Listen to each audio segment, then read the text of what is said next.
Hello friend, સ્વાગત છે તમારું મારી ગુજરાતી રસોઈ ટિપ્સ ચેનલમાં। તો આજે આપણે બનાવીશું પાલકની ભાજીનો હાંડવો। આ હાંડવો તમે ક્યારેય નહીં બનાવ્યો હોય, એકદમ સોફ્ટ ને ખાવામાં ખૂબ જ સ્વાદિષ્ટ। તો ચાલો આપણે શરૂ કરીએ। તો મેં અહીંયા 500 ગ્રામ જેટલી પાલકની ભાજી લીધી છે। એને આપણે પહેલાં સમારીને સરસ ધોઈ લઈશું, અને તમે આખી ધોવી હોય તો તમે આખી પણ ધોઈ શકો છો। તો આપણે અહીંયા 500 ગ્રામ જેટલો કણકી કોરમાનો લોટ લીધો છે। તમે જોઈ શકો છો આવો કણકી કોરમાનો લોટ આવે છે। એ ઘંટી એ તો તમને કરિયાણાની દુકાને મળી જશે। હવે આપણે એમાં 1 વાટકી ખાટું દહીં લઈશું। થોડું પાણી આપણે ઉમેર્યું છે। હવે આપણે બધું મિક્સ કરી લઈશું। આવી રીતે આપણે બધું મિક્સ કરી લેવાનું છે। હવે આપણે એમાં થોડું પાણી ઉમેરતા જઈને બધું મિક્સ કરતા જઈશું। પાણીથી આપણે બધું મિક્સ કરી લેવાનું છે। તમે જોઈ શકો છો 1 ગ્લાસ જેટલું મારે પાણી વપરાયું છે। 500 ગ્રામ કણકી કોરમાના લોટની અંદર આપણે 1 ગ્લાસ પાણી વપરાયું છે। હવે એને આપણે ઢાંકી દઈશું 7 થી 8 કલાક માટે। તમે જોઈ શકો છો બધી જ ભાજીને આપણે ધોઈને સમારી લીધેલી છે। તો હવે આપણે હાંડવાના ખીરાને આપણે જોઈ લઈશું। જોઈ શકો છો સરસ આથો આવી ગયો છે। હવે આપણે એમાં મસાલા કરી લઈશું। આપણે એમાં હવે મસાલા કરીશું। મેં અહીંયા 2 ચમચી આપણે તીખું મરચું લઈશું।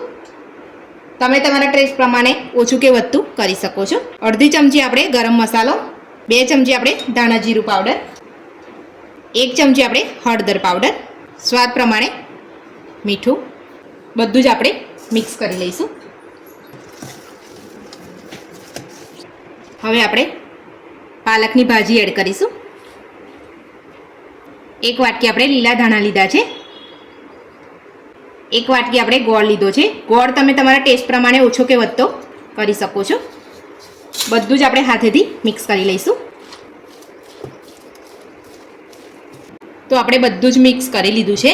આપણે છે ને પાલકની ભાજીનો ઉપયોગ કર્યો છે એટલે પાણીની જરૂર આપણે નથી પડી, ને પાણી આપણે નથી ઉમેરવાનું। તો તમે જોઈ શકો છો એકદમ સરસ આપણું તૈયાર થઈ ગયું છે હાંડવાનો મસાલો।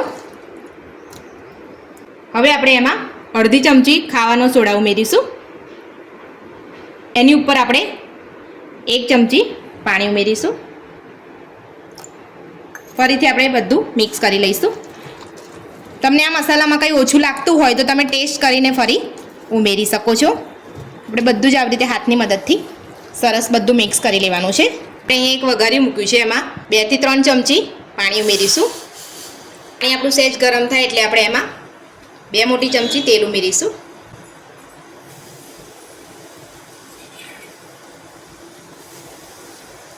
એને થોડું આપણે ગરમ થવા દઈશું। ગરમ થઈ ગયું છે, હવે આપણે ગેસને બંધ કરી લઈશું। 1 ચમચી ખાવાનો સોડા ઉમેરીશું। એની ઉપર આપણે તેલને પાણી ગરમ કરેલું છે એ ઉમેરીશું। બધું જ આપણે સારી રીતે મિક્સ કરી લઈશું।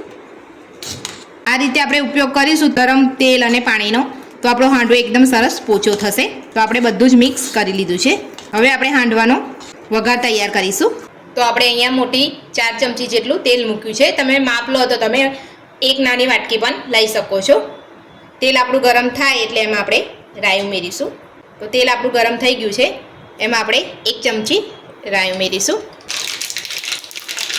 7 થી 8 કઢીના પાન ઉમેરીશું, કઢી લીમડાના પાન। 1 મોટી ચમચી તલ ઉમેરીશું। ગેસ આપણે બંધ કરી દઈશું। અડધી ચમચી આપણે હિંગ ઉમેરીશું। 2 આખા મરચાં, 2 ચમચી આપણે અહીંયા વઘાર ઉમેરીશું ખીરામાં।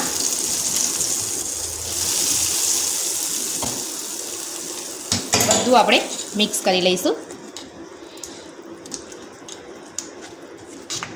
આપણે અહીંયા હાંડવાનું કુકર લીધું છે, એમાં આપણે તેલથી ગ્રીસ કરી લઈશું। આપણે ગ્રીસ કરી લીધું છે। હવે આપણે એમાં જે હાંડવાનું ખીરું બનાવ્યું હતું એ લઈ લઈશું।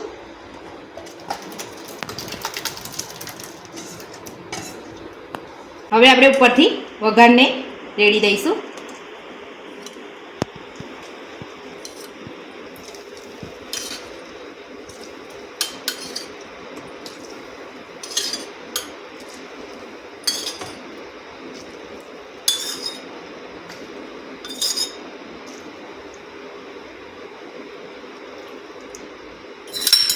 હવે આપણે થોડા ઉપરથી સિંગદાણા ઉમેરીશું. આપણે અહીંયા રેતી ભરેલી ડીશ લીધી છે, એની ઉપર આપણે થોડો પાણીનો છંટકાવ કરી લીધો છે કે જલ્દી આપણી રેતી સુકાઈ ના જાય એટલા માટે. હવે આપણે આ જે કુકર તૈયાર કર્યું છે હાંડવાનું એ આપણે ઉપર રાખી લઈશું.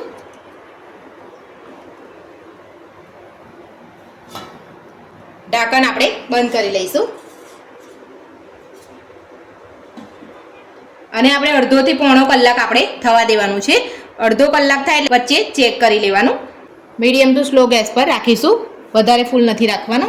જોઈ શકો છો મેં આટલો ગેસ રાખ્યો છે, બહુ ફૂલ નથી રાખવાનો ને બહુ ધીરો પણ નથી રાખવાનો. બહુ ધીરો તમે એકદમ સ્લો કરી દેશો તો તમને બહુ વાર લાગશે હાંડવો થવામાં અને હાંડવો આપણો ચવડ થઈ જશે. એટલે આપણે આટલો ગેસ રાખવાનો છે. તો હાંડવાને આપણે 45 મિનિટ જેટલો થવા દઈશું. હવે આપણે કુકરને ખોલીને ચેક કરી લઈશું. તો તમે જોઈ શકો છો એકદમ સરસ હાંડવો આપણો ફૂલીને થઈ ગયો છે. તો આપણે અહીંયા એક ચપ્પુ લીધું છે, એની મદદથી આપણે જોઈ લઈશું. તો તમે જોઈ શકો ચપ્પુ એકદમ ક્લીન આવે છે.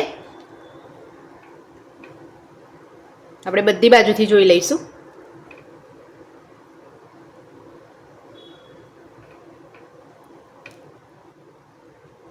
તો તમે જોઈ શકો છો આપણો હાંડવો થઈ ગયો છે. હવે આપણે હાંડવાને નીચે ઉતારી લઈશું. હાંડવો આપણો ઠંડો થાય ત્યાં સુધી આપણે એને રવા દઈશું. ઠંડો થાય ત્યારબાદ આપણે એને સર્વ કરીશું. અત્યારે આપણે બંધ કરી લઈએ છીએ. હાંડવાનું કુકર આપણું ઠંડુ પડી ગયું છે. હવે આપણે સર્વ કરી લઈશું.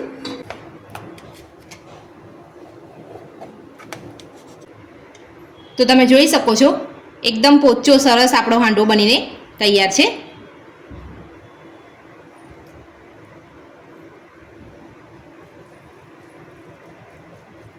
તો પાલકની ભાજીનો હાંડવો બનીને આપણો તૈયાર છે. મારી આ રીતથી તમે એકવાર ઘરે જરૂરથી બનાવજો, બધાને ખૂબ જ ભાવશે. જો તમને મારી આ રીત ગમી હોય તો વિડીયોને લાઇક કરજો, ચેનલને સબસ્ક્રાઈબ કરજો, તમારા મિત્રોને જરૂરથી શેર કરજો. Thank you.